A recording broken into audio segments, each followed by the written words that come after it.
Nugs.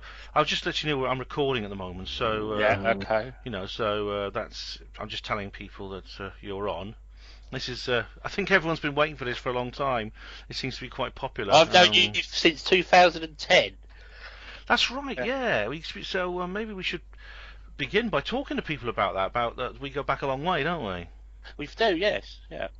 Funnily enough, this is the first time I've actually spoken to you, which is It is, yeah. quite one of the strange things about the world of the internet, I suppose. Right, yeah.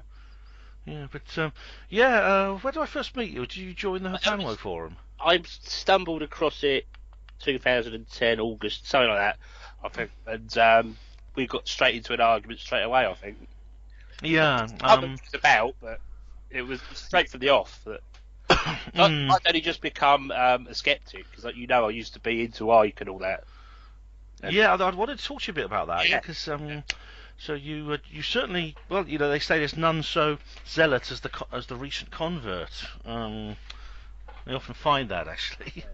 Yeah. But it's interesting that so you at one point were sort of quite on my level in terms of being a woo-woo, as you call it. I'll be honest, I wasn't as an active a woo-woo as I am a skep. If you get right, I wasn't. I didn't really sort of go pounding the streets, saying listen to Ike and all that. I was very sort of withheld, and I used to sort of lurk on his forum and the odd post. But no, I'm much more active as a skep than I was as a woo. But yeah. Oh right, yeah, because you've got quite an extensive website, and there will be links there are links in the description box to your website and to your amazing YouTube channel called Roid Freedom. Oh yes. And yes. There's an interesting picture you've chosen as the avatar too. It's well, I thought it was fetching because you did it. You said you did it, didn't you? Yeah. So you did it a few years back, and well, I think. Well, it's tempting to lie and say that's just a Photoshop job, but it's not. No, it's not. No, it's not. It is me. Yeah. I should tell people a little bit about it. Sorry, about actually the background to this, because the reason you see me in that attire or lack of it is with the book Held Strategically, is that there was a tradition on the original David Icke forum where not the Harris forum, the original official David Icke forum. Whenever David brought out a new book, we would do poses. We would recreate the cover of I Am Me, I Am Free, which of course which David stands naked just with the little patch over his old necessaries. That's right. Yeah. Did they put stickers over that in the shops? They started with a sticker, then they actually altered the cover altogether, so it was. They should have done like Monty Python and put some on like a face or something. Yeah, and it's like but we all did this. A lot of us just went along with it for a laugh. We recreated that cover using the new book as as the sticker cover. So that's where that came from, and I did do that, and I know that Droik got hold of it and ran with it. So but so it's amazing to talk to you after all this time of knowing you.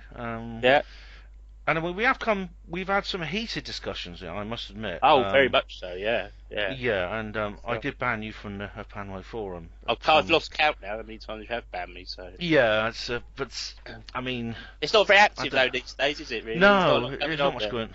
There's not much going on there, actually. I suppose there's no harm in letting you back, actually. I mean, I wouldn't, but there's not much going on there, actually, to be honest. I just keep it going because I like the traditional forums. Everything's so Facebooked nowadays. It's Facebook this, Facebook that, and I miss the old traditional forums. I do. Yeah, they do seem to have gone into decline, but football forums seem to be doing all right. Yeah, that's good. Football forums all right, but a lot of other forums seem to have died a bit. Yeah. Well, I came across. It's funny enough. I was researching an article. I wrote an article today, and I was researching it, and I came across metabunk.org, which is a traditional forum. It's based around a traditional forum. Oh, right. Thing. And I was really quite pleased. It was really quite nostalgic to see. Yeah. But it's a really big skeptic forum. And it's still going. It still seems quite active. So can I make use that as a... Yeah, I know what you're saying. Yeah, I make a point. I'm not a what's the word? I'm not a social skeptic. I'm more of a keep myself to myself skeptic. You know what I mean? I wouldn't go to a skeptic in the pub meeting. I wouldn't be interested so much in going to a debate, watching, Richard Dawkins, whatever. But I'm more just happy just being on my own sort of thing. I take inspiration from various points, but I'm not a social skeptic. Like No, fair enough. So I mean, yeah, it's not everyone wants to be part of the community, so to speak. No. But it's just funny because I do go to. I'm actually a member of Oxford Skeptics in a pub, and I go along to their events. And it's actually it's nice to just visit, just try it out, and see what it's like. Because at some point, because it really is, there's really good atmosphere there. Any big hitters go along, is there? Oh, you get. I had Ash. It was Ash Price at Greenwich Skeptics in the pub, right, yeah. right? And then we have people like Professor Chris French is there. Yeah. He's there, and you get. Who else have I seen? Andrew Copson spoke at an event there. All right, who's head of the yeah. British Humanist Association. But we should first explain for the viewers what a woo-woo is. How would you define a woo-woo? Just like the polar opposite of a skeptic, I suppose. Really, I would say it's a term of endearment, not necessarily an insult. Like just the same as you say a skep. A woo is just. I would just put them as polar opposites myself, but. That's my skep. I say skep. Yeah. It is actually it's not a malevolent word for people I who wouldn't are say so. non-skeptics. There are lots of malevolent words that I've heard for non-skeptics. Various very derogatory epithets, but woo-woo is not one of them. Woo-woo is just sort of affectionate, really, I suppose. I don't know where it come from. I think it's something to do with James Randi or something. Or... It was Randi, yeah. Yeah, I think so. Yeah. It's actually a vocalization of the kind of what is it? The music to the Twilight Zone. Oh right, yeah. Yeah. Okay, yeah. Yeah. So that's I think where it comes from. But anyway, you tell us a bit about your background because how did you get into David Icke originally and woo woo? I was working at the local library. And I'd heard they were throwing some old books out, and 1984 was one of them. And they let me keep it, take it home. And I read it because I'd heard it was quite a good read. It was brilliant. And then I started Googling. This was about 2002, and David Icke came up eventually. When you start mentioning Big Brother and all stuff like that, David Icke appears. So then I was in a low ebb at the time, and David Icke sort of was like the saviour for me, like religions do with people that. And I ended up being carried along by David Icke for another 8 years, I think it was. Then it took 8 years. Yeah, 8 years. Then I got into doing the Open University science course, and within a couple of months of learning that, David Icke just sort of dissolved away, and so I became a skeptic. That's very, very quick. That's a very quick transformation. Because, like I say, nothing interesting really happened when I was a woo-woo. We probably passed each other at Brixton Academy in 2006. We might want to, if you were there, I was there in 2006, yeah. Well, yeah. I mean, you described your journey because I didn't believe you at first. I thought you were just it was kind of like a piece of hyperbole, just to explain. But you did travel all the way from Dover in Kent all the way up to London to me and a mate went up there, yeah. Oh, right. Yeah. So yeah, I was at that event. But that's a very speedy transformation. It definitely was. Yeah. Were you actually when you were into David Icke? I mean, obviously because of 1984, you were concerned about the New World Order, increasing authoritarianism and things like that in society. Yeah. But were you interested in the spiritual paranormal aspect? No, not really. Not the spiritual or anything like that. I was more interested in the banking system and corporations and all stuff like that, can't really think of it. All that spirit. No, I was still an atheist. But at the same time, it sort of ran parallel with it. But no, I want. What's the term you see sometimes? I want to believe, but no, it never did for me, really. No. Well, that could explain how speedily you converted, because probably, yeah. Yeah, because I mean, you're already kind of halfway there in a sense, because you never went the full hurdle like I did. I never went Glastonbury High Street, no. No, I mean that's obviously I did, yeah. Yes, I did. I went the full. Well, I mean, for me, I mean, you are actually one of your questions here is you sent me a list of questions for this, and I sent you a couple as well about what is your motivation? Why are you a woo woo? It's hard to say. I suppose I've always had an interest in the paranormal. I think for as long as I can remember. I've had a couple of paranormal experiences as a young child. I had our first house we lived in Wales had some strange events. My brother had more contact than I did. My brother had a lot of dealings with some creatures that he called earls. Right. That apparently lived in the attic of this old house we lived in rural Wales. Okay. It was like a bedroom up there, and he said, I can't go up there, there are earls up there. And it was a bit of a family joke, the earls that Yeah. Danny's scared of. But, I remember distinctly being in my bedroom when I was aged, I must have been like 4 years old. Yeah. Very loud noise came from the corner of the room by my brother's bed, and I saw some dark Right. shape. It was hidden by my brother's bed, but very loud, like a clucking chicken, very, very loud. And being the age I was, I just put my head under the pillow, Yeah. Yeah. But so I've always had an interest in the paranormal, and I used to watch various print things about UFOs and Arthur C. Clarke's Mysterious World. Yeah, And, that's right. Have you ever been to Pluckley? no, I've heard of Pluckley. Yeah, I know it's supposed to be the most haunted place in the country. Well, they say it is. When I was younger, we used to go over there, a gang of us. We'd go ghost hunting at night, all having a laugh and that. Never saw a thing. Nothing ever happened. Oh. The graveyard there, nothing. It's just we just did it for trying to spook ourselves. But no, it was No, But it wasn't. so you Um, did have an interest. interest, but it was that was sort of a younger age me, I'm a bit matured a bit now, so sort of things going bump in the night don't really sort of bother me as they used to. Oh right, Yeah. But, Pluckley, I should point out, is in Kent. It's about halfway between London and Dover. Yeah, It's reputed to be the most haunted place in the world, or something like that. It is famous. It was to the Guinness Book of Records once, but they don't do it anymore. They don't cover it anymore. So. Yeah, but I've got I had a kids book on ghosts. It was like I've got a little kids book on UFOs. Oh, excuse me. Beg your pardon. All right. I had a little kids book on UFOs, which I got when I was really small, and I found another copy of it recently. But I had a simple one from the same series on ghosts, and they were talking about Pluckley, and so I think the fact that I did read these books shows that I had a childhood interest in the subject. But see, I see it. Sorry. No, you carry on. I see it as sort of like you've been doing this for how many years now? I don't know, but quite a few, say 30 odd years. Say, have you ever actually achieved anything? Have you actually had any proof of anything? I mean, it's all these programs that used to have. What was that woman that used to be on the telly with ghost hunters all the time? I never watched it much, but they never seem. That's it. Yeah, they never seem to actually find anything concrete. That I would, you might say I'm raising the bar now, but I'm not. I'm just saying, is there anything there really? Well, you chose a bad example there. I mean, well, that's the first thing to come to my head. But. Yeah, but that Most Haunted is actually a pretty. It's not the best paranormal program in the world. If we know for a fact that they do.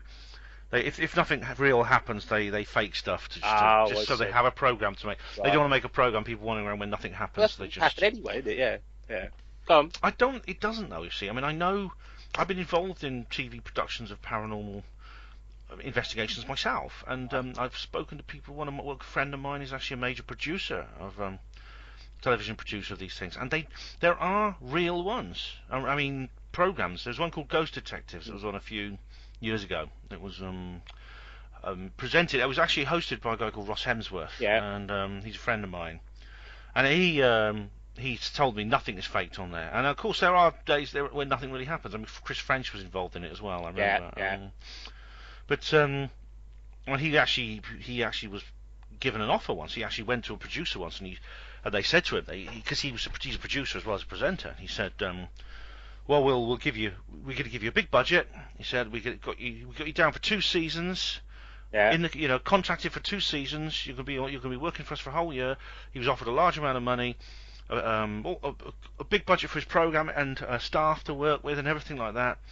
And he says, fine. It's like every TV producer's dream. Yeah. It's for a particular TV network. And I said, but we are going to. We do have a mandate here in the program plan.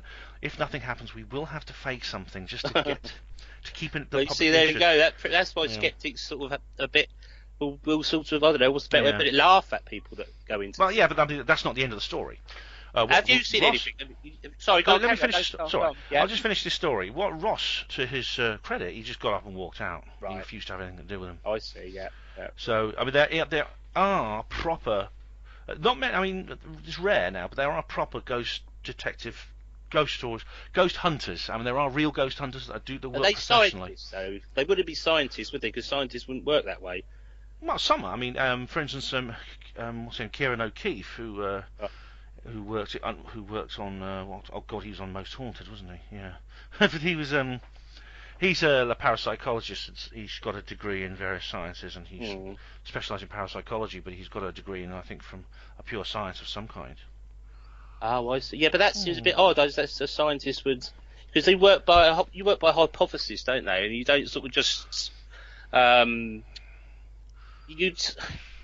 How I don't know, how would you go about? How do they go about it? They set up electronic equipment around houses and that, and then. Well, there's various different methods they use. But I mean, the hypothesis is interesting. I mean, I know we've had discussions on the forum along these lines about what constitutes a scientific study, and in this case, they don't just wander around blindly. I mean, they do have a hypothesis. They have a hypothesis which is falsifiable, and that is that there are real there's a real supernatural force at work in this world. And what does that mean, though? Because to have a supernatural force, you'd have to suspend the laws of physics. Well, that's it. This is an interesting point. I mean, the laws of physics as they're currently understood, yes. I mean, in some cases, yes, you would. But I'll give you an example. I mean, I did go with a particular group of people around the haunted galleries of justice in Nottingham a couple of weeks ago. I spent the evening there, and lots of strange things did happen. I mean, there was some strange. I was sitting by. It's not all of this is provable. Some of it is. For instance, I was sitting in a place. It's anecdotal. Some of it's anecdotal. You know that isn't accepted by science. No, it's not. Carry on. It's not correct. No. But people were gathering electromagnetic field data. Right. There were distinct temperature changes. There was a lot of people reported strange experiences, such as I myself felt something touching my face. How do you get? But that's subjective, isn't it? I mean, temperature drops. How do you account? Why does that equal paranormal activity? Well, what in your view would constitute evidence on a ghost hunt? Say you're at Pluckley with your mates, right? With all the right, what would constitute proper evidence for ghosts? Nothing really. Let me just draw up. I can't remember which scientist was there who said it. Someone in the atheist game, might have been your mate Brian Cox. He said to him, "Oh, no, it doesn't matter who it was, but someone said to him, what would be proof of God?" And they said, "Oh, perhaps a big hand coming out the sky." But then they stopped to thought, "No, that'd be a hallucination." That's Dawkins. Yeah, that's right. Yeah, Dawkins. Yeah, but that's the sort of thing. There is not really. However, you could provide anything. I honestly don't know what you could provide that would make me go, "Yes, you're real. That's true." That's a very tricky situation. I mean, it was Richard Dawkins actually who said someone actually put him in a corner and said, "Well, look, what would convince you that God existed?" He says, "I honestly can't think of anything." Because then we come down to the first principles of philosophy, like the Cartesian principle that says things like, the only thing you can be certain is that you exist. I think, therefore I am. So everything else is supposition. But the thing about it is, that's a tricky situation, because that means that essentially the skeptic hypothesis, which I know skeptics deny they have a hypothesis. They say we're the challengers of the hypothesis, but they're not. They have a positive hypothesis too, which is there is nothing supernatural, and anything where people think they have. Now you see, we can't prove a negative, Ben. You know that. You know we can't prove a negative. You're not. You see, you in this case you are actually presenting a positive. You're saying you are presenting a hypothesis which should be falsifiable, which is that there is nothing supernatural going on in the world, and that when any level of evidence that comes out, you see these things, you see all this stuff that's gathered by parapsychologists and paranormal investigators, that is explicable by other phenomena, natural phenomena. Okay, if that then becomes an falsifiable hypothesis, like what you've just said, then that's a fallacy in a sense. In a sense, that means no one can win. You can never. It's a kind of. Well, but there's no proof of ghosts or anything at all, is there? So it's not like there's anything to go with. There's no substance to go with it. There's nothing. Well, I think there is. It depends if you're willing to bring the evidence that I've seen to bear. Like what evidence? What's the best bit of evidence you've got over your whole paranormal career? Please. Okay, it's probably the event which I was involved in personally. Right. It's when I went to this haunted pub with Don Phillips, and he was gathering electronic voice phenomena on a recorder, and there was some remarkable sounds on there. But let me just before I'll carry on with that in a minute. But let me just say, that Richard Dawkins has a chapter in his book, The God Delusion, called The God Hypothesis. Right. Which he calls it that, and then he's in this interview, and he basically says that his hypothesis is unfalsifiable because no evidence would convince him that God existed. No evidence could. Yeah. Sorry, but anyway, carry on. That's. I was asking you the best piece of evidence for paranormal you've ever come across. Have you seen my video, which is called Ghostly Goings On? I probably have, Ben. You've got so many videos. I don't I watch know every I've single got one. this a lot, yeah. Yeah. But it is basically that. It is basically It is me and Don, and we were in this event. There was a couple of other people there at this pub. We spent all night there, Yeah.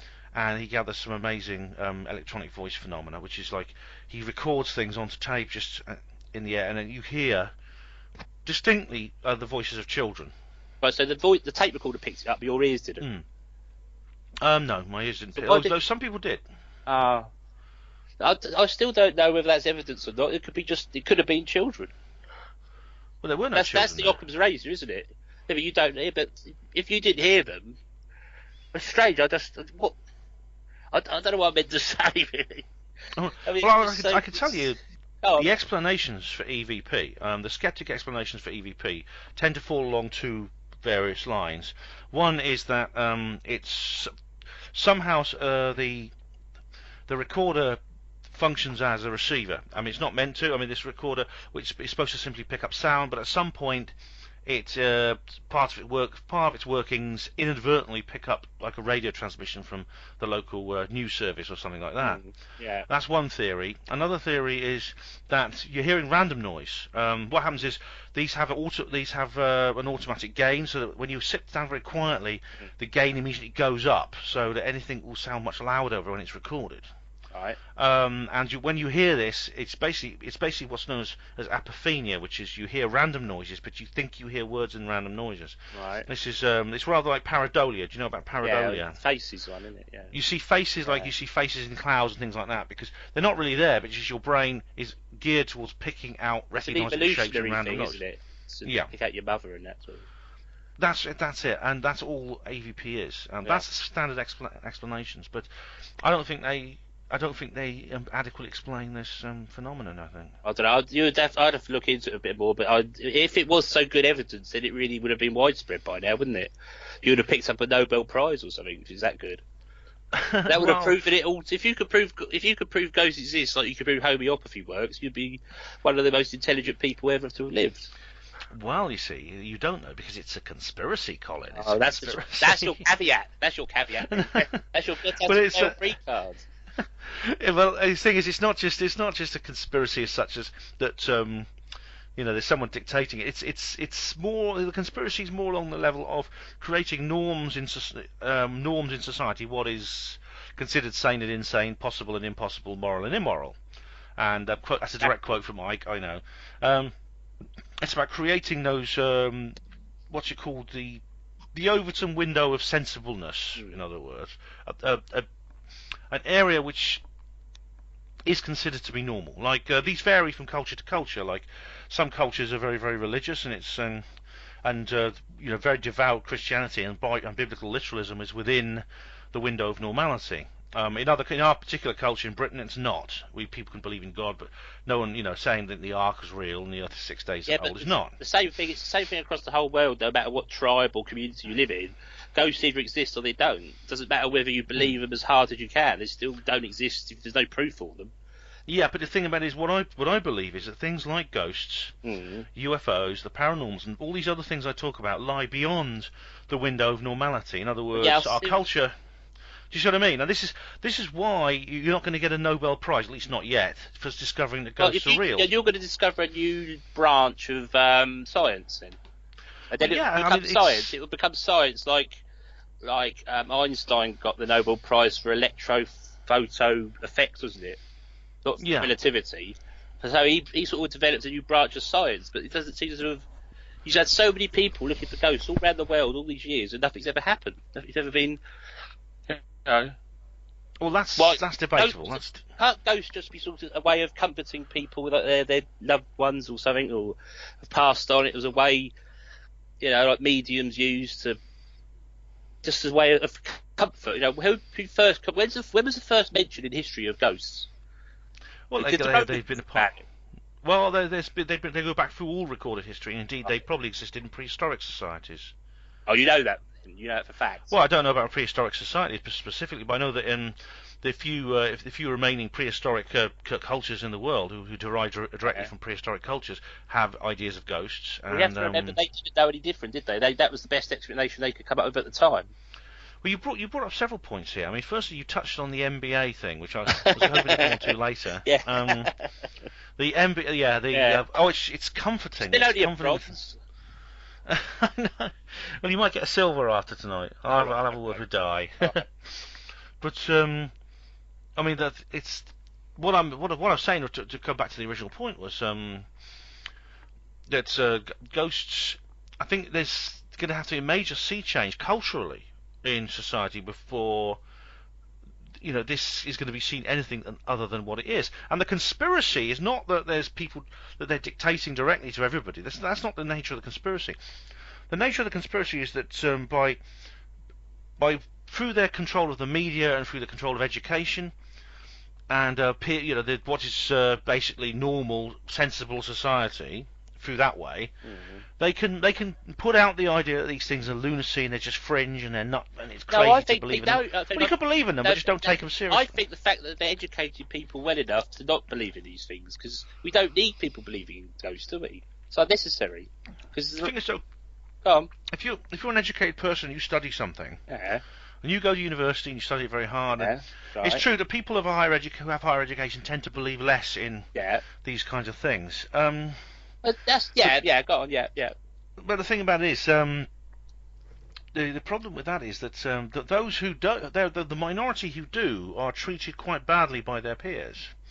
They are very much. What do you mean by badly? By lack of funding or just? Well, ridicule? they are. Is it the ridicule you're worried about? Yeah, it stretches from sort of like just little jokes in the refectory to literally tenure's been cancelled, jobs, inability to get an academic job. Right, well, I think if people go for academic jobs in universities, Ben, I think they should have a rational sense of normality. If you're going to be teaching people about mathematics or whatever, you can't go around thinking that there's ghosts in every corner and that. Well, you've just proved, in a sense, what you've just said is a kind of confirmation of my point. You have to have a sense of normality. In other words, you have to be within the window of normality, which says that things like that can't be. Yeah, normality is subjective. Do you know what I mean? Yeah, I know what you mean. But I don't. This is special pleading, isn't it? You want, like religions want it as well. You want people to take you seriously when there's nothing for them to take seriously. There's nothing tangible for you to give people that will make them respect you. I'm not being nasty. I'm just saying there's nothing there. The best evidence you've given me is you heard child's voices on a tape. Well, that's the best evidence I've experienced personally. Yeah, that's very good evidence. But if you look at the various other cases that have been investigated, look at the cases that Don Phillips has done. There's the Bothy case is incredible. I mean, this was one he did with Steve Mera, where we have everything was recorded. It's gone into a book. There's a book that's just been. I've got the book here somewhere, but it's an amazing book called. And it talks about this guy's house where there was things being moved around. This was recorded. There was not only strange noises that were heard, there were strange noises captured. There was messages drawn on mirrors and things like that. Things moved to different cupboards and houses. Someone saw that. Yeah, it was actually recorded. It was actually witnessed. Recorded by a tape recorder, by electric. On a camera, on a camera, using all the various instrumentation, the sensory instrumentation that Don and Steve were using in Bothy, at the house in Bothy. I'm going to use this horrible term now that you don't like. That's snake oil salesman, because I think these people they must do something to trick you. It's an illusion. It's an illusion, I think. Mm. But that is, snake oil salesman in a sense it's a smear. I mean, it's just a smear word. It doesn't actually mean anything. It's not saying you're wrong because. It's just, I'll call you a snake oil salesman, then you don't have to prove anyone's wrong, can't you? Yes, but you could have tables flying across the room, but that could be done. You could work that out illusionary. It's not something. The Occam's razor says that a human being is doing it. Is that a bad term? Is that all right to use? That would mean that these people, that Don and Steve would have to essentially be defrauding the entire world, even though they've been completely transparent in what they do. Well, honestly, I've never heard active fraud. I've never heard of them people, but I don't know for just 100%. You'd have to give me a link or something to them and let me look at it. Oh, I'll gladly give you a link to the Bothy case. Yeah. I mean, if like I said, if it's good evidence, that's good evidence. Why don't I know about it? Why don't other people know about it? Why is it so really obscure and hidden? Well, I've just explained that. I mean, I've just explained about the window of normality. I think though, if it was that good, it would break open all barriers. If there was evidence of ghosts and it was really really good, I'm talking like what I can't even describe myself would be good. Right, then it would break through all barriers. It would break through. Oh, no. It would break through everything. No, I mean, you underestimate human psychology, especially human mass psychology and culture, which is, let's face it, I mean, the people who dictate what mass culture is employ the world's top psychologists. There's organisations like the Tavistock Institute and Common Purpose and the Stanford Research Institute that are employed. They're on massive retainers from TV companies, from newspapers. What's the point of them stopping ghosts being known to people then? Why would they want to do that? Why would they want to push you down and not let you come forth? Why would they set up millions of pounds worth of things to stop you? I don't understand. Why? Now that's a good question. That's an excellent question. Why? Why would the government care whether it's accepted in normal society whether ghosts are real or not? And I don't have a complete answer to that. It could be something to do with just this notion. It may be something connected to the fact that they need, in a sense, us to be on in a kind. It's the cosmic oasis hypothesis, I call it. It's where the idea that things beyond this world that might give us ideas about our place in the universe are not encouraged. I didn't put that very well, did I? I didn't really. Sorry, I'll try and reword it a bit better. The government is concerned. Any discovery or any new piece of knowledge or any new invention is vetted very, very thoroughly for its effect on society before it is released to the public. We know this because of the Brookings Institute report of 1959, where they actually said this. This was referring basically to alien life, but it applies just as much to other things. It's possible that if the idea of ghosts became acceptable, and that this evidence was actually it went inside the window of acceptability, it would have an effect on society that would be detrimental. Yeah. From the point of view of the controllers to their control. Yeah, but would they just move on to the next thing then? I mean, you're like, okay, ghosts have been proven, right? What could you would move if ghosts were proven tomorrow, right, 100%. What would you move on to next? Because you would have done your job, wouldn't you? So what would you move? Would you go to homeopathy? Oh, I see. Okay. Oh, well, homeopathy. I don't actually know very much about homeopathy, and I don't use it. Well, I don't think I would use it. Just make a point about homeopathy. You talk about like governments wanting to stop people knowing ghosts and paranormal stuff, but the NHS have money to support a homeopathy hospital in London, didn't they? Yeah, they do, yeah. So, excuse me. Dr. Peter Fisher, isn't it? Who runs it? Yeah. Yeah. Well, carry on. No, I was just making a point. They're letting one bit of woo have money, but they're not letting another bit. The government don't sponsor you to look for ghosts, do they? No, I wish they would. Yeah. I really wish they would. I don't think there's any. Yeah, go on, yeah. No, I was going to say that the homeopathy thing. I mean, this is an issue that Dr. Peter Fisher has talked about. He says that he agrees there's a plausibility problem with it, and we should for listeners, for readers, viewers who are not familiar with this. Homeopathy is the idea that you can actually, if you super dilute a substance, it actually becomes more powerful. And the problem is that at the highest levels of dilution, there's actually it's very unlikely to be any of the original ingredient left. So you essentially just got water. That's all it literally is, water. And according to Peter Fisher, it does work. He claims that it works. He doesn't know how, but he says it works. Placebo. Yeah, well, he says it may be the placebo effect. And Dr. Ben Goldacre, who'd be on your side in this. Yeah, I've read his book, yeah. Yeah, I've read his book too. He says that basically, if they do a double-blinded trial where people are given homeopathic water and non-homeopathic water, it's the same effect. It's placebo. That's Others dispute that. I mean, there's a debate going on about it. I don't know much about homeopathy, to be honest. I don't think I'd ever use it. I think you know about as much as you need to know, really. I mean, it's not much beyond that. It's just silly, really, isn't it? But it's a rather weak part of the argument, actually, Colin. It's to me, it's not a major issue. It's rather like the stars in the moon photos. I always think, well, that's really not a big issue. Oh, I'd like to come on to the Apollo bit. Oh yes, the Apollo moon landings. Should we move on to that? I mean, I've got your list of questions here, and you did mention that. I've got a list of questions here today. I've had 4 or 5 questions that I was meaning to put to you. Yeah, sure. If this Windows loads up. One was you thought they could have been filmed in another solar system. Right, yeah, the moon landing. Now, the moon landings, I believe, the official story of the moon landings and the official record is not what really happened. Now, I'm not saying that nobody has been to the moon. I'm saying that the Apollo missions did not travel to the moon using the methods and using the personnel that history says we did. Why would they do it wrong then? Why would they go? Why would they deceive it to just really awkward way? You know, why they have two ways of doing it, and when one's the there's a real method. Logic on your argument. Well, the logic is that there is a secret space program that uses high technology involving anti-gravity propulsion, free energy power supplies. Oh, you know what I'm going to say. There's no such thing as that. I know. Well, I have to do a little bit of backtracking later, but I'm just explaining to you the situation with Apollo. Yeah. This is how I believe they have gone to the moon, and of course, if you have this kind of technology, it's very easy to get to the moon. It's very easy to get to the planets. The breakaway civilization, the Illuminati, whatever you choose to call them, I've probably explored quite a large proportion of the universe. I won't be surprised. They've got very far, Ben. I mean, Voyager's only managed to get out the solar system.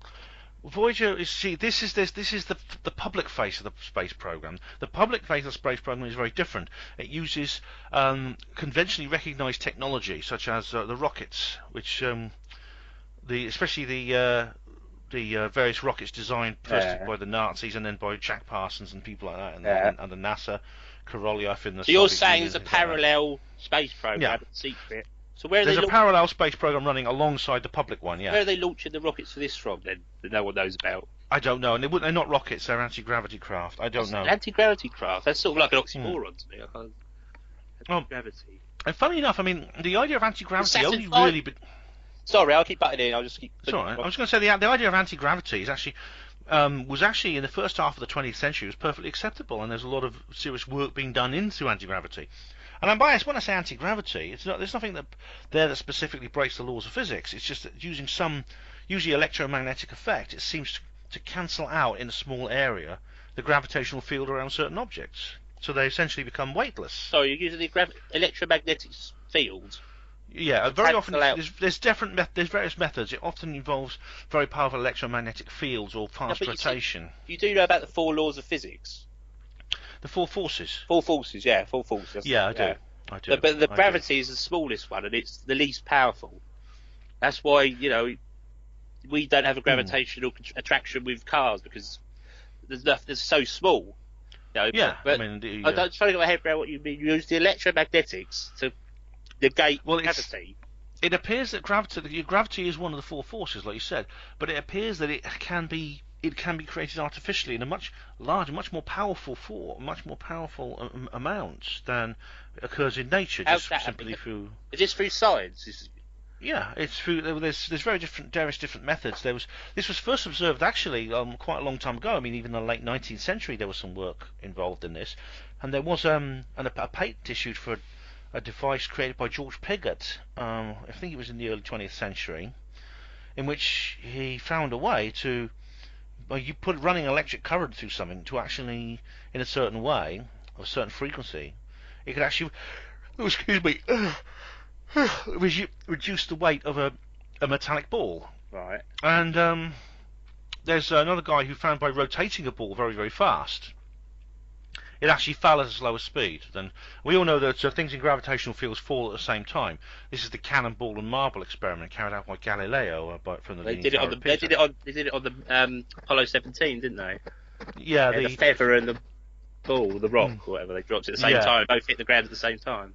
Apparently, yeah. Well, of course, if they were on the moon. Of course, apparently, yeah, of course. But I mean, it's go on. It's true though. I mean, it's true though. The objects in a gravitational field fall at a different speed. The only reason a feather falls slower in an atmosphere is because of wind resistance. Right. Yeah. It's like a parachute.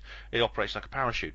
But this guy in Italy actually repeated the experiment of Galileo. But he one of the balls he actually spun at very, very high power.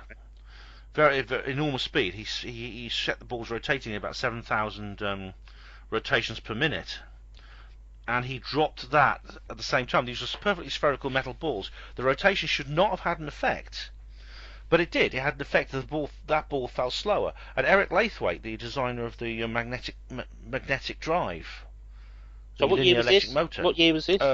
this was just sometime, I don't know what year that the spinning balls experiment was done. Because it's how would you measure it? Because you've got to look at systematic error here. There's always a margin of error in every single scientific experiment. So I mean, it depends, if your margin of error is sort of, I don't know, a millisecond or something, might not prove anything. Well, I don't have the details. I don't have the details as such, but I mean, you can look it up. I'd be happy if you could give me a sort of rough decade, but then sure. Well, I mean, you know how well advanced humans were. If you say 1880s, you think a bit dodgy. If you say the 1970s, you'd be like, oh yeah, maybe. You know, but, so well, I mean, yeah. I mean, the thing about it is, it's basically the I suppose what I could do is I could find you the links, but I mean, of course, the reason that there's a margin of error is very obvious, which is why your experiments are repeated and repeated. This is why the person involved in this experiment did. I'm sure he drew up a proper paper which could be published, and these things can be published. If a journal will accept them, they publish them, and other people can repeat them. Yeah, cool. That's the whole idea of science papers, isn't it? Peer review. Yeah, I mean, this person's perfectly willing to publish their results. If there's any concern, I mean, they weren't reluctant. They obviously knew what they were doing. They were confident. Talking of publishing results, you haven't brought out your Thames report yet. Oh, now this is going back to a video I did a long time ago called "Organising the Thames." That's actually quite a minor thing, really. I've been on your case about this all the time. I know. Yeah, you was on this list of. It is on my list of questions. It's my second one on my list after Apollo. Yeah, the organising the Thames. What I did was I threw some orgonite, which is a piece of based on Wilhelm Reich, and I threw it into the river Isis, or Thames as it's known to other people. We call it the Isis in Oxford, yeah. Oh, right, sorry, if it's a local dialect, I didn't realise that. No. Yeah, it's just a local name for the River Thames. And I threw it into the upriver, in Wolvercut near the. Oh, you mustn't tell anyone. Blown in black. Oh, well, it doesn't really matter now, but it was near Wolvercut, which is sort of up. It's on the upriver, so that the water would flow through the city. This is based on some work called. There's some work going on called Organise Africa, where some people are putting orgonite into reservoirs and things like that. But to be honest, I mean, it's not something I really did particularly seriously. I didn't really follow it through. It's something I did. You did sound very serious at the time, unless you. I did, yeah. So you were serious at the time. I was serious at the time, and I mean, I don't denounce what I did. I just didn't really follow it through. This was a long time ago. I did that video. I mean, I sort of moved on from there. Really, I don't say it's not true. I mean, the Organise Africa research has been doing an awful lot. I mean, one of your questions here is Wilhelm Reich, was he just a snake oil salesman? Discuss. Yeah.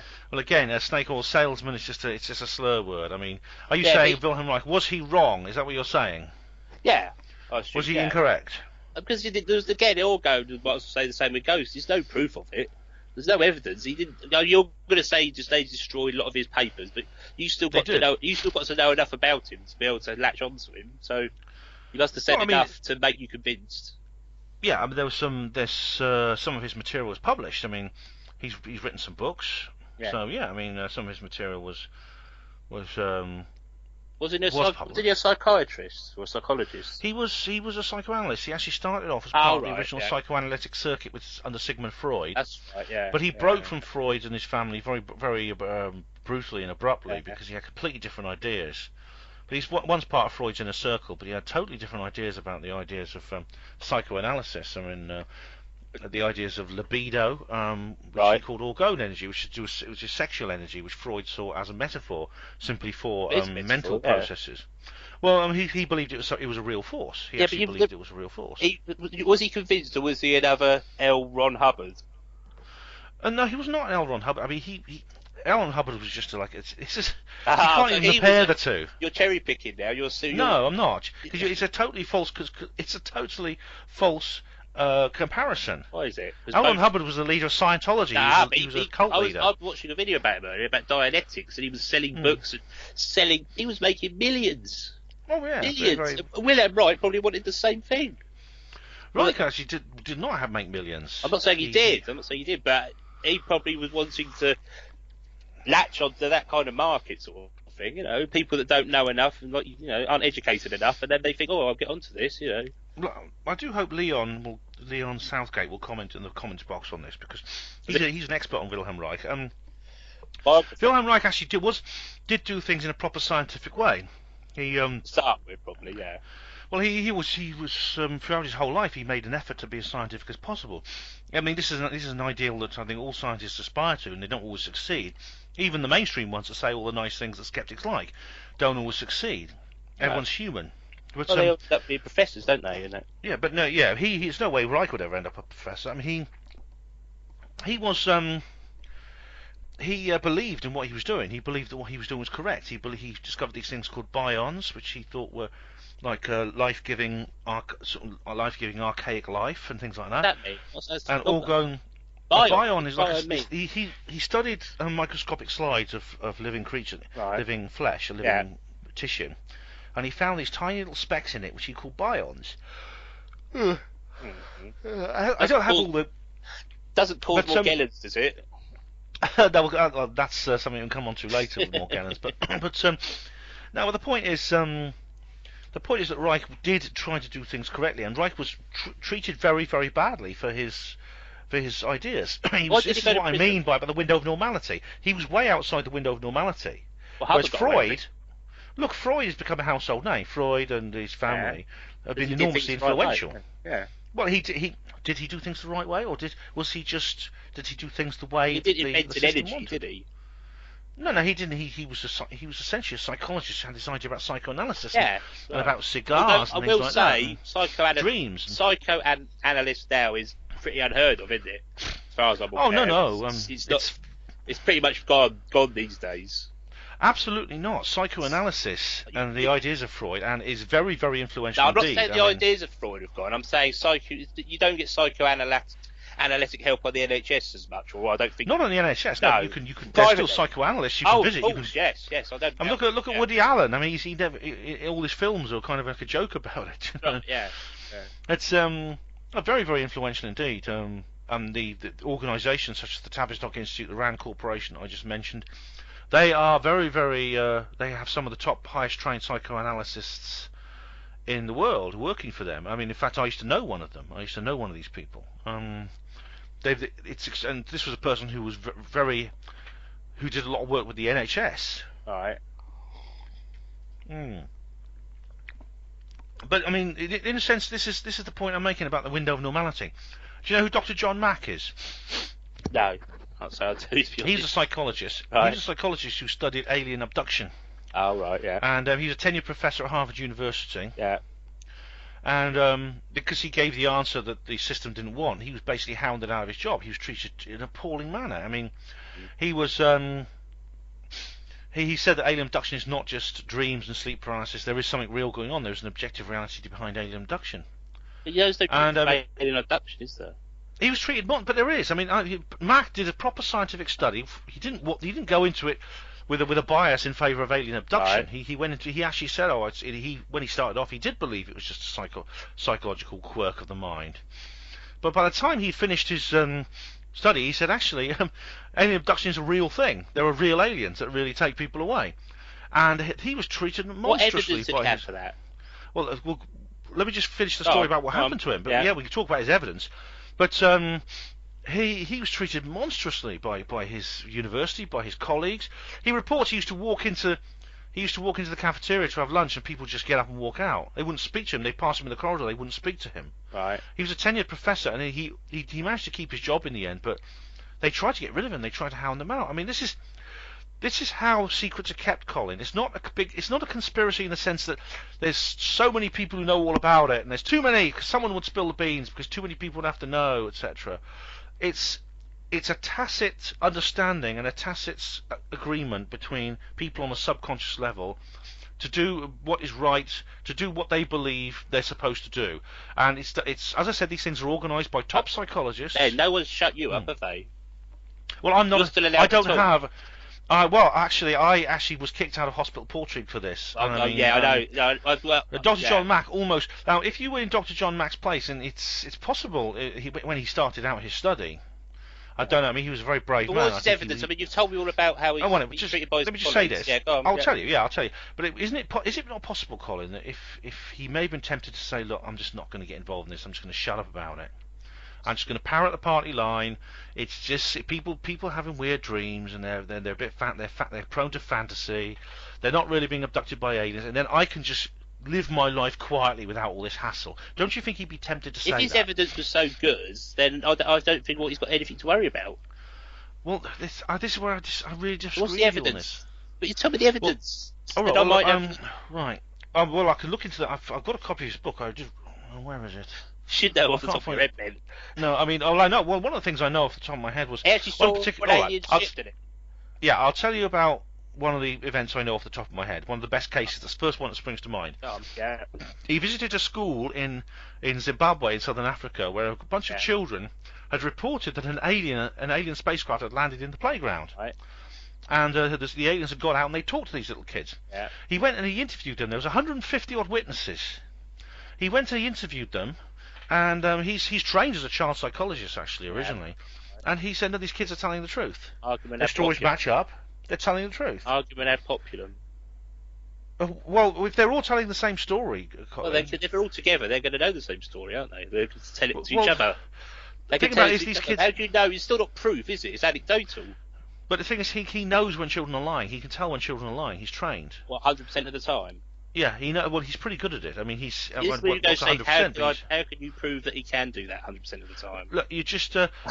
Also, there's another thing, Colin. I mean, you played tricks when you were a little kid, didn't you? Like this, you might have spun a yarn to some of your family. Yeah, or sure about I did. something. Yeah. Yeah, but I mean, do you still maintain that today as a Well, grown I'll man? tell you what, Ben. Do you? Look, let me just say, I thought I could raise the Titanic when I was 8. Right, because my mate his dad was in the Navy, so we could lift it using that boat. Then I realised that ain't going to happen, and I was really upset for a couple of days, but then it passed, So it was impossible. So I don't see. One child may have had a really good imagination at this Zimbabwe school, or another, and told his mates and told their mates, and they might have all just believed it en masse. It happens, things like that. Rumours get out quickly and they spread fast when kids are close together. But I mean, like I said, if kids are spinning a yarn, usually when someone comes along and the questions start getting asked, their cards very quickly fall to the table. And what's more, Colin, when you used to play games about raising the Titanic when you were 8 years old. Do you still play games like that now? Do you still maintain that those were real? What, the fault? You don't, do you? You're a grown man. Yeah. But I'll tell you what, these people. There's been a project by a guy who's actually tried to track down these children. Now, this happened in 1994, so these are now older people. They're in their 20s and their 30s. They're living all over the world because Zimbabwe is such a horrible country that basically anyone can afford to has got out of it.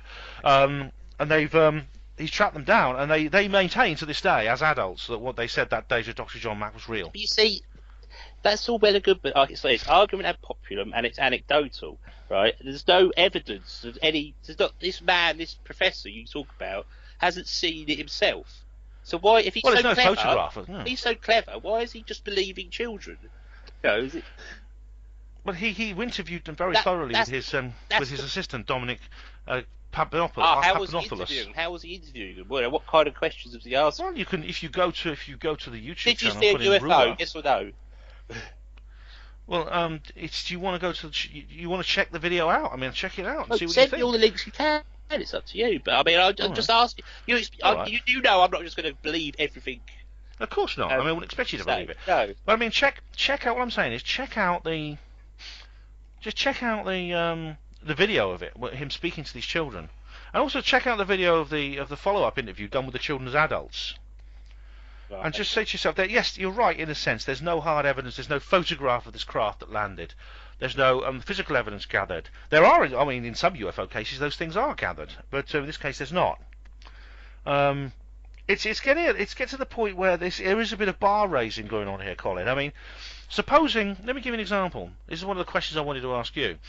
Supposing in Rendlesham Forest, an old man walking his dog at night saw a big craft come down, land in the woods, then take off again. All right. What's the first thing the skeptics would say? Yeah. How come no one at the airbase saw it? No, how come the security police? Why did he take his quetiapine that night? Why did he take his what? His quetiapine. It's an antipsychotic drug. He could have just been sleeping. He might not have slept well the night before.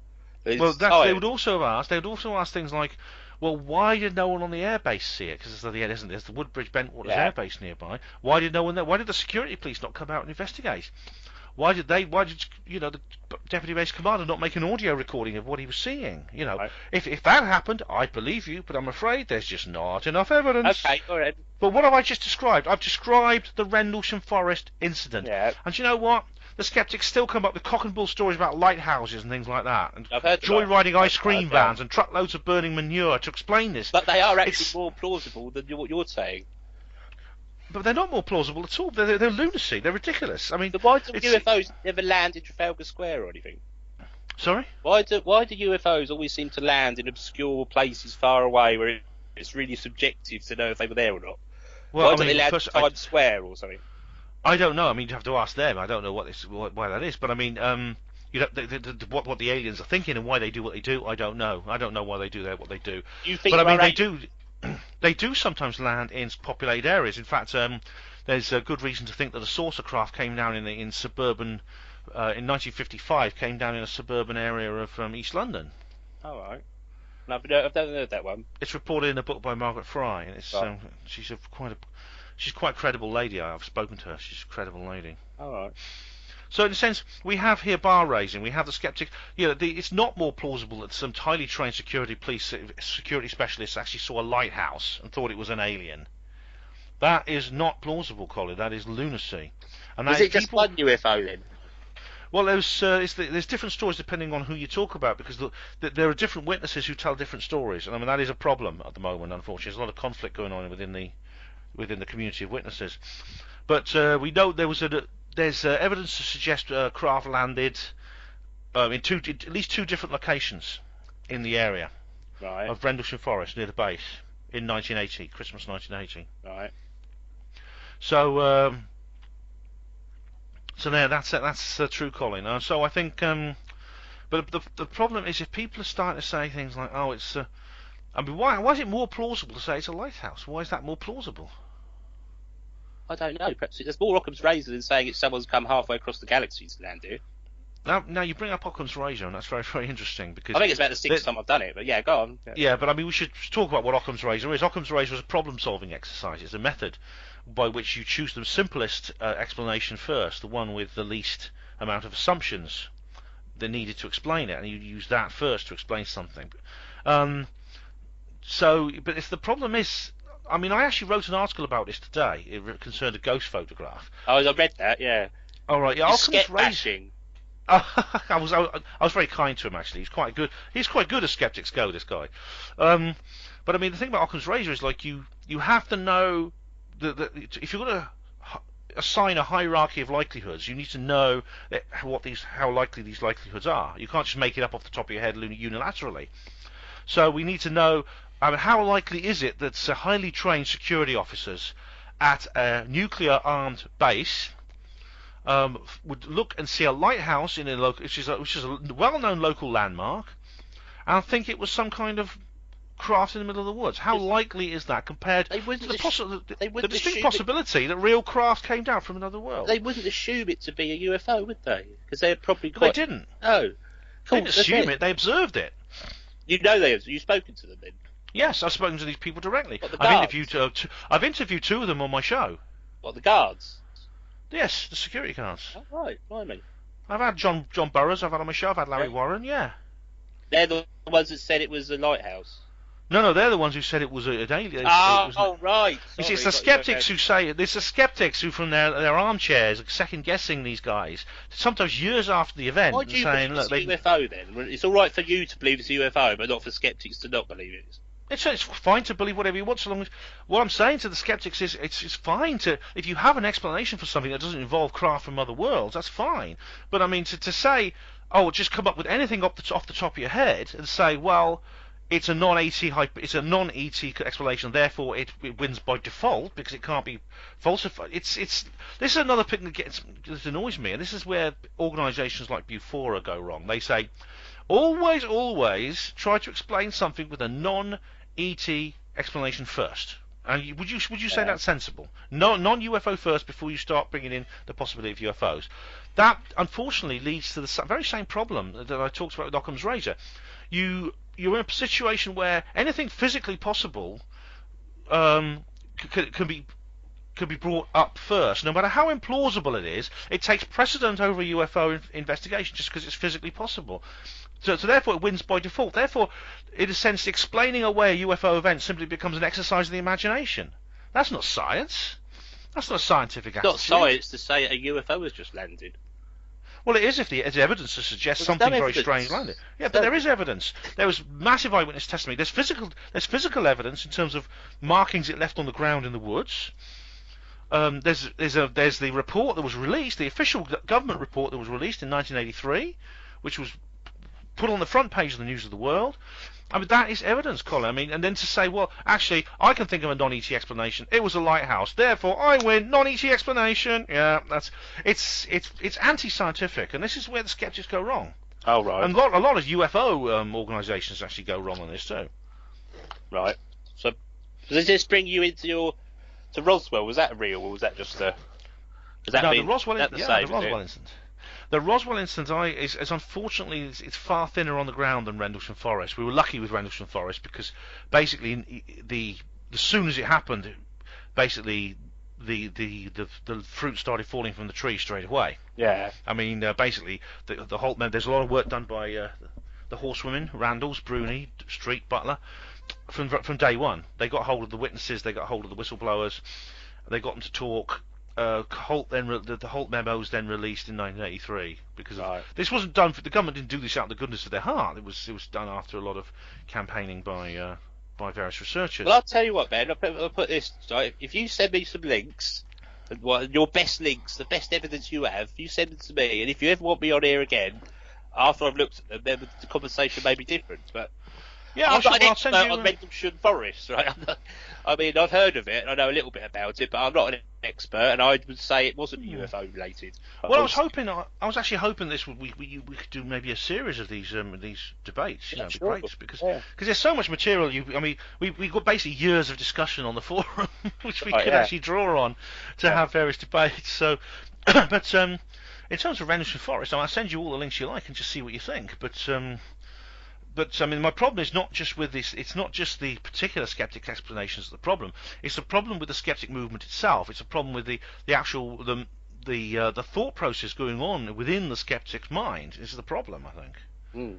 What do you mean? Well, one of those is what I've just said is kowtowing to everything the woo-woo wants. No, it's just that they're saying they have various strange. They sometimes say strange things. For instance, that could be a coincidence. That's a classic line. That could be a coincidence. Right. Now, this is often laid out on many occasions. This is the standard explanation for the EVP we were talking about earlier on. Mm. It's because of apophenia, basically the pareidolia. You're hearing a voice, right? You think it's a voice. It's not really a voice. It's random noise, but your ears are picking it up. Mm. Then the problem with that is, it's essentially the same as saying it's a coincidence. It coincidentally sounds like a voice, but it's not. But then the point comes when you say, well, where's the cut-off point then? Where's the statistical ceiling above which you will accept something as real? I mean, this is. I don't know. You can make anything up. Like there's fairies at the bottom of my garden, and how do I prove there isn't? Well, that's a burden of evidence problem. Yeah. We haven't brought up burden of evidence, have we? Surely that lays at your feet. Well, yeah, if someone makes a claim, yes. Yeah. But the thing is, skeptics are making a claim too. What? Skeptics make claims as well. You're just saying prove it, really. Well, sometimes, I mean, ideally, but sometimes you come up with alternative hypotheses, positive claims. I mean, the lighthouse thing is a good example. The lighthouse one sounds like a throwaway argument to me, just so at the top of their heads. I bet there was better ones than that. I'm sure I've read. Well, I'm glad you agree.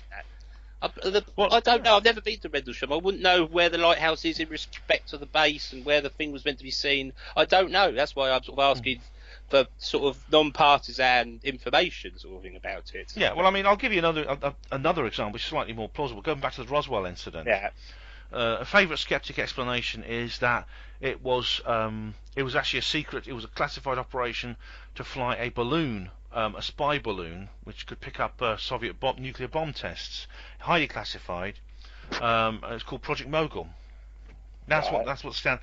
Now this is different though, because there is government documents that have been released. They weren't released till 1997, Yeah. but there are government documents released which appear to prove this as being the case.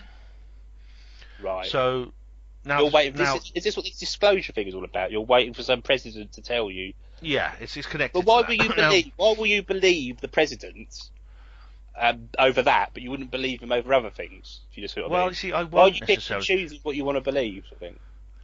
Well, I mean, this kind of is like getting into the disclosure issue, which is kind of like that's a big subject. I mean, I don't necessarily believe in willing disclosure. I mean, this is the point of the books, the book I've just written, Roswell Rising, a novel of disclosure, available at all bookshops now. Pick up a copy. But so that's an example of what I'm talking about. But the thing about it is that the idea of Project Mogul, when it comes to the Roswell incident, that is a positive claim. Right. That's not just the skeptics saying, well, prove it's aliens, all right? That's them making a claim. They're saying it wasn't aliens, it was this. So therefore, it is false. It can be subjected to a counter-explanation. It can be subjected to someone saying, well, I don't think that's true, and this is why. You're trying. You're making a claim. They're just trying to. They're just trying to say, well, no, haven't you thought it is perhaps this? And sometimes you ever been to the doctors and you think you've got a pain and you think it's really serious. The doctor goes, no, it's probably this. And it's probably the thing that's not going to kill you. It's probably just a twisted whatever or whatever. I mean, it's so the simplest thing is normally the thing that it is. And I'm not saying the lighthouse is true. I'm not saying I don't know about the lighthouse, but it might have been something else. I don't know. Maybe some drug dealers had a fight or something. The headlights of the car. I don't know. I mean, perhaps that's a stupid thing to say, but of course, But I think to say that it's beings that have evolved on another planet somewhere in the other half of the galaxy have come all this way to land in a forest, it just seems bizarre to me. Well, it's possible they're not. They may have come from other dimensions. We don't know they necessarily come from other planets, but I'm saying that there is a phenomenon. There is a non-human intelligence interacting with this planet. And there is evidence for that. There is evidence to suggest that is the case. Sure. Can I raise Mr. Ike here, please? Go ahead, then. His moon theory, his hollow moon theory. It sounds like a bell when a bomb hits it. Two brothers built it, apparently. You believe that? No. No, right. No, I don't. So what's this? I haven't read Ike's last 3 or 4 books. I've said I stopped reading them in 2010. So if you go back to recently, Saturn's something to do with it, isn't it? Something to do with Saturn's rings, influencing the moon, that's reading our thoughts. Is that his new theory? His latest theory relates to the planet Saturn, where he believes that Saturn is kind of a what was he said? I don't know, because I mean, an antenna for some dark forces. What's that all mean, though? It's all subjective. That is something I've really not looked into. I mean, this is one of the things that I don't believe, which is I significantly disagree with David Icke on. I mean, the moon thing just doesn't make sense to me. I've looked at the evidence. I mean, the thing which, interestingly, the thing which hit the moon to make it ring like a bell, which David uses as his hypothesis, was actually the ascent stage of the Apollo lunar landers, right. So, which I believe weren't even on the moon anyway. So that's just the start of it. I mean, it's to me, it's pretty obvious to me that the moon is a satellite. It's a satellite of the planet, like many other planets. How do you think it formed? Sorry? Just out of curiosity, how do you think the moon formed? I don't know. I mean, even it's there is a way. There is actually a theory. They know how it happened. There's several theories. There's the giant impact. Yeah, the giant impact theory is probably the best one. It's a part of basically the Earth was struck by something and the moon broke off. There's several other theories that it came from somewhere else. It got caught in the Earth's gravitational field. I don't know. I think the first one is the best accepted one. It's like a Mars-sized planet hit the Earth, and all the debris eventually coagulated into the moon. So that's but I don't believe that the moon is a space station or anything like that. Right. Can I bring up a point here? I forget things, right? But yeah, sure. It's okay.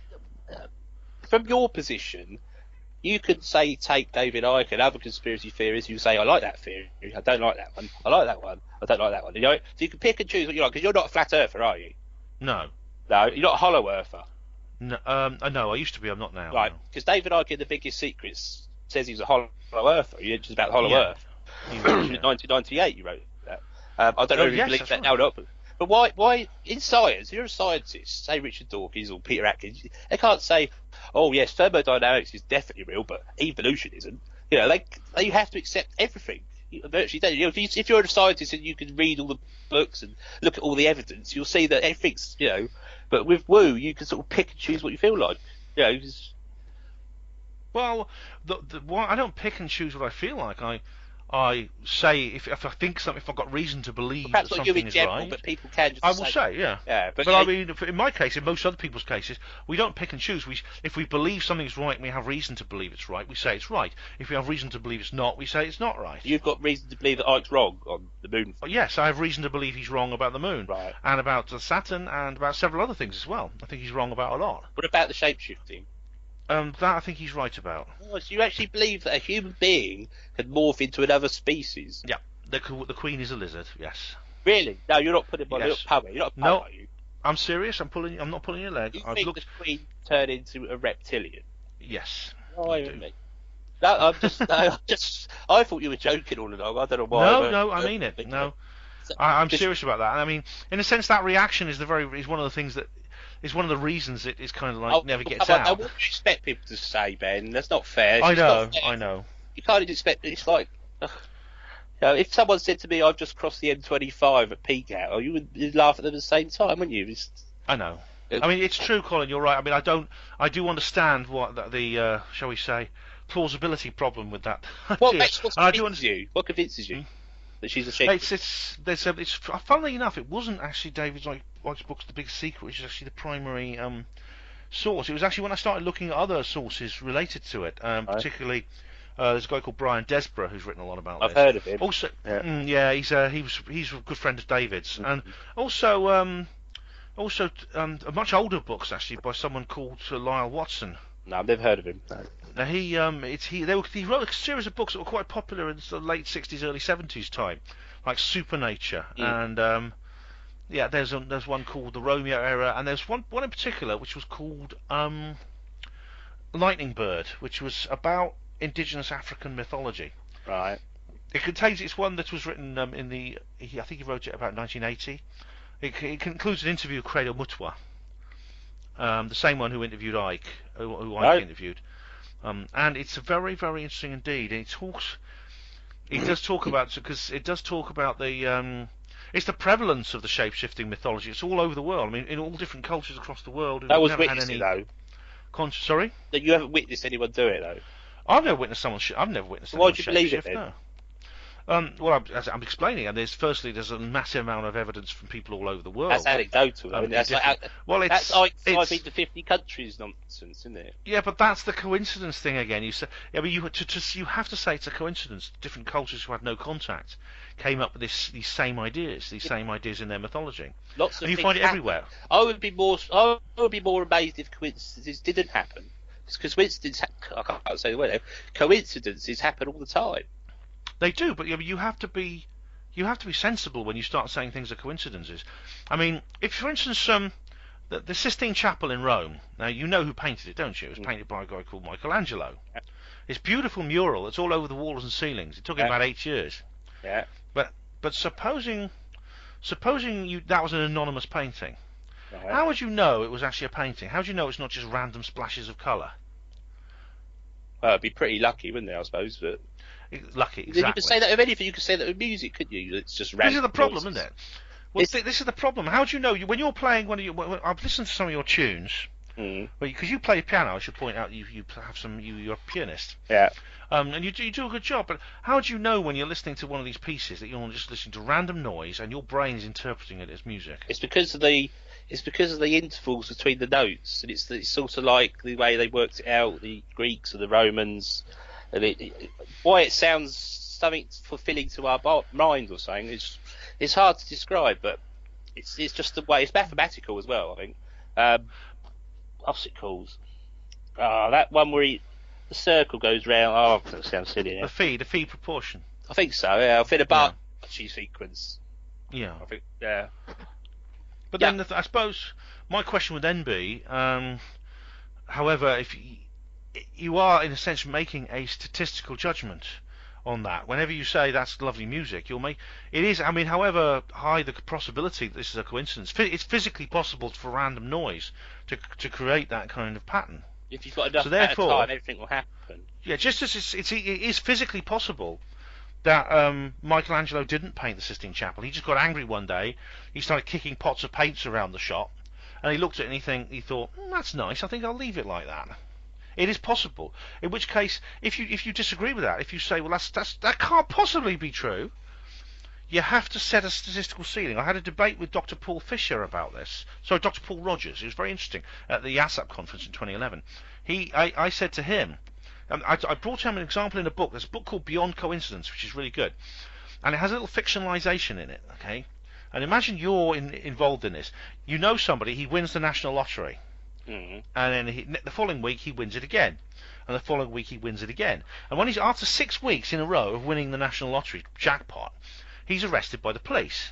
Yeah. Now they accuse him. They assume he's cheating. So they see if he's been fiddling with Lancelot's innards or weighting the balls or anything like that. Turns out he hasn't. There's no evidence that he's actually been doing. There's no direct evidence that he's committed any kind of fraud.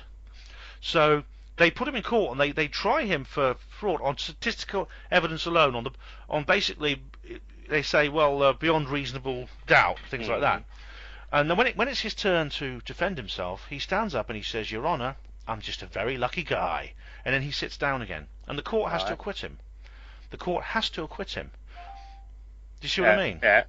Yeah, but it's never going to happen. It's an allegory, isn't it? I know, but I said to Paul Rogers, would you be suspicious if someone won the lottery 6 weeks in a row? And he said, of course I would. I said, right, well, he just been giving a long preaching talk about coincidence. I said, well, where's your cut-off point? Where's the statistical ceiling above which you will admit that can't be a coincidence, and below which you will accept it as a coincidence? Because to continue to define it, it's essentially a get out of jail free card. You can just dismiss things. Oh, it's a coincidence, and case closed. And you could apply it to anything, because there's nothing in this world, in this universe, that is physically possible, that is so unlikely that you can say that can never happen. Have you heard of determinism? No. You've heard of the philosophy of determinism. Everything's preordained. We have no free will as such. Everything. Oh yeah, I've heard about that. Yeah. Yeah. Heard about that. It's a philosophical position, but you can't prove it either way. But it's we live our lives as if we have free will, but we don't. Oh yeah, I've heard about that. I mean, this is the idea that it's an idea that's quite old actually, because going back to the time of Newton, people said once Newton had done his work, they said, well, in that case, essentially the quest to find the meaning of physics is over. The quest of physics is over. We know the theory of everything, and all you'd have to do is just find every single point in the universe, work out all the forces acting on it, and then predicting the rest of eternity is just a question of adding it all up. But I mean, I don't believe that. I believe I do have free will. Yeah. If I there's don't, no way of knowing for sure, is there? Well, I can't. Again, this is something I can't disprove completely. I can't disprove. I can't do it either way either. I can't. No. I can't prove either way. How can I prove when I do something that it was really my free will and it wasn't something? Because I mean, a determinist will say, well, you think it's your free will, but it's not. I mean, then we're coming into the area of, well, that's again, it's an unfalsifiable thing. But have you heard of Daniel Dennett and his book on Consciousness Explained? He's written a book called Consciousness I haven't Explained. read it. No, I've heard of Daniel Dennett though. I've not read the book. I've heard some of his lectures, but it's a very, very interesting idea, which is completely false, but it's a very, very creative idea. Because he says that basically he has it's like determinism in a way, but it's a different kind of determinism. It's the idea that you essentially don't have any free will because you have no consciousness. Consciousness itself is an illusion. Yeah. So you don't exist. There's no such person as Colin Snuggs. Did you know that? Maybe, yeah. I don't know. You wonder about your existence, don't you, at times? Oh, I do all the time. I mean, the chances of being bored are so slim. Yeah, but I mean, as Anthony Peake very wittily puts it, well, Dan, who writes your books if there's no Dan Dennett? Yeah. Well. So you believe in the afterlife, don't you? I do, yes. I think. I mean, it's. I don't know for certain. I suppose I'll find out one day. We all religious will. But I'm not religious. I'm a lapsed Catholic. I'm not religious. I don't go to church. Yeah. But I do think there is such a thing as the afterlife. I'm pretty confident. I'm not 100% certain. I will be one day, one way or the other. We all will be one day. But based on my investigation of paranormal and various other spiritual issues, I think that when you die, it's not the end of your existence, it's the end of a particular phase of your existence, and you move on to another one. Do you remember the one before you was Ben Emlyn Jones? No. No, So I mean, I know people have past life memories, I have none. Right. Yeah, I suppose you could make, you must be telling the truth, otherwise you'd make some up, wouldn't you? Well, I could imagine I was king of France in a previous life, and I had my head cut off. Cool. I know. Yeah, I mean, a lot of these, it's really strange that you get these people these channelers who channel their past lives. Is really funny. It's like there's this American woman who pretends to be this ancient Indian sage. Who's, from 2000. The funny thing is, this person speaks perfect English but has a very strong Indian accent. I am Maha the Great. I am the wise one from the past, and I was in touch with all the spiritual. And they have this really, really strong Indian accent. I think to myself, that's so pretentious. That's so Hollywood, isn't it? That's it. Yeah. So yeah, do you think you believe in mediums and that, and Ouija boards and all that stuff? I take the idea seriously. I'm very interested in psychic mediums. I go to a spiritualist church quite often. Really? Yeah, and I've looked into various cases of research into psychical research, and I think there's something in it. Yes, I do. I think James Randi and the others are wrong. There is something in it. Well, so what do you say when JWs knock on your front door? Jehovah's Witnesses? Oh, they don't actually come around my area very much. No, but you must. I haven't had one of the. I had one like in the last place I lived. I had one, and I just sort of like got out the conversation and shut the door, but I've not had one since. But if one did, I would just say, "Oh right." I tried it. I think it depends what sort of mood I was in, really. Yeah. I might be tempted to try and get him into a conversation. I mean, do you ever? I get wound up easily, as you maybe imagined. And I start getting on to things like, why would you let children die because you won't let them have a blood transfusion and stuff like that. You don't try to convert them to atheism or anything like that. I think they're beyond anything. I think they're beyond it. You know, if they're willing to treat their children like that, then they're just beyond help, I think. Yeah, I mean, I am a lapsed Catholic. Like I said, I'm not religious. I used to be. I used to go to mass every week. But I was never really very devout Catholic, to be honest. My parents were Roman Catholics, but they brought me up very, very liberally. And so I actually made a conscious decision to go to mass when I was about 17 years old. Can I bring up a point here? Sorry, Barry. Sure. Before I forget. I thought of this as that you went to church, right? That's what I call religion. Like your four main religions, they're dogmatic woo, right? You can't really change much. It's all stuck there from hundreds of years of tradition. Perhaps you didn't like that. Perhaps you wanted your own freestyle woo. Do you get what I mean? So you could sort of not invent stuff, but you could be a bit more juicy with what you wanted to do instead of just mass every week. Mass. Perhaps it wasn't. It was too dogmatic for you. Perhaps the church. Well, I'm sure many psychologists, once they got me on their couch, they'd agree with you. But I mean, you won't agree with that. I don't agree with that. No, I don't. I mean, maybe I can't see myself as others would see me. But I mean, I personally don't. I wouldn't assess myself that way. I think what happened was I actually lapsed from being a Catholic long before I got into woo. Right. I mean, I was lapsed by Catholic by the time I was about probably was about 27, 28. All right. I'd already lapsed from being a Catholic. Yeah. I didn't really get into. I won't tell you how old I am now. You're an ageist, didn't you? You were saying? Yes, but basically there was a long gap. There was a gap of about a decade between that and when I started getting into woo. For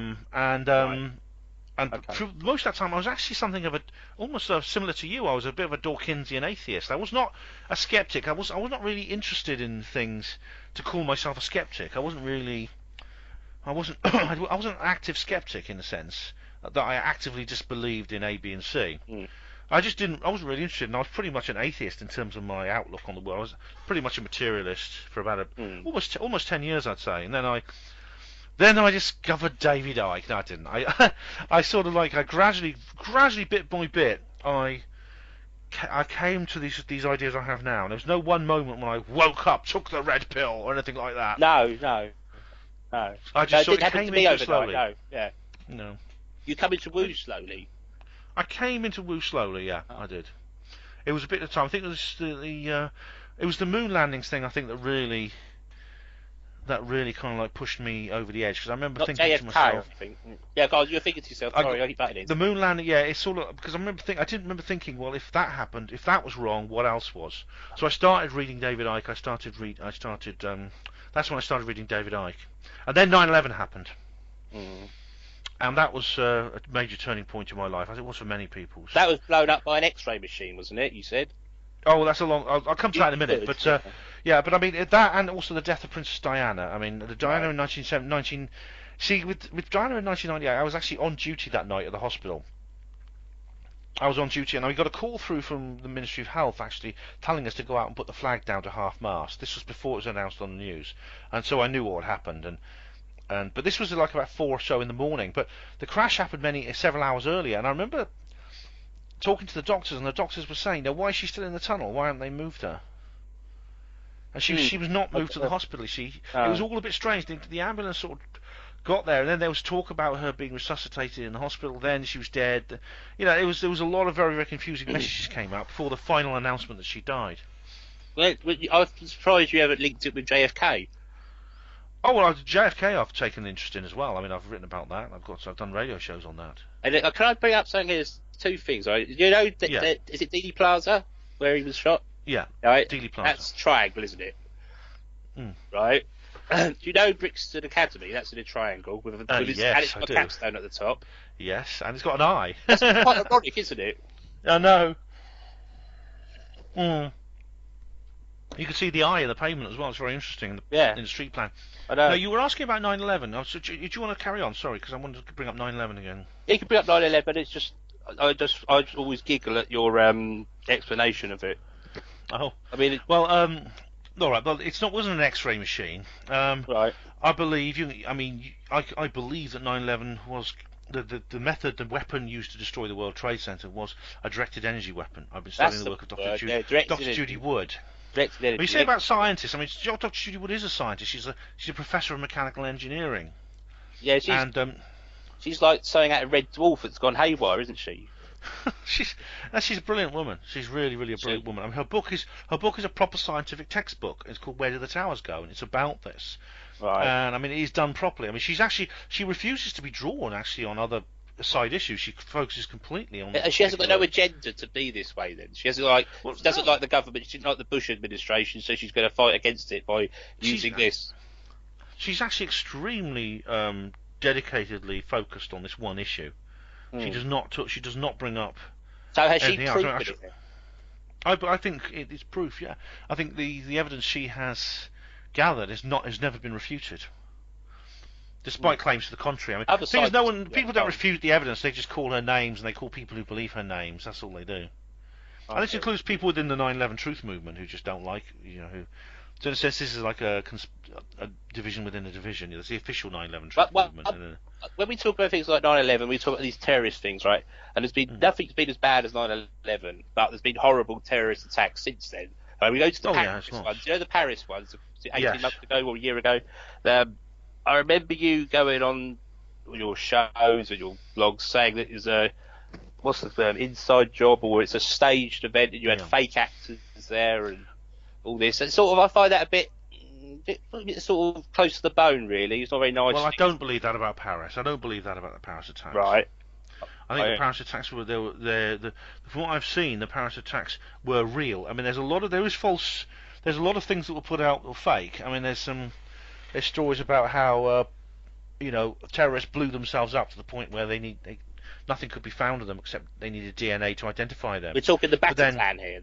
There are events within there that I think are questionable. However, there's no doubt there was a real attack in Paris that night. Yeah. And there's the passports. They always find passports, like these indestructible passports are always on them and things like that. So I think very, very, very strange. I don't think that means anything beyond there's passports. I mean, it's.